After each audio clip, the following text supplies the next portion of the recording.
What are the most endangered animals in the world?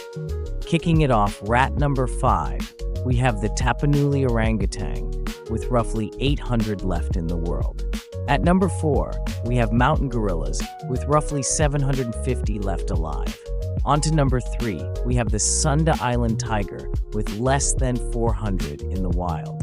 Moving to number 2, we have the Amur leopard, with only 100 in the world. The world's most endangered animal in the world is the Javan rhino, with only 60 left in the wild. Now you know.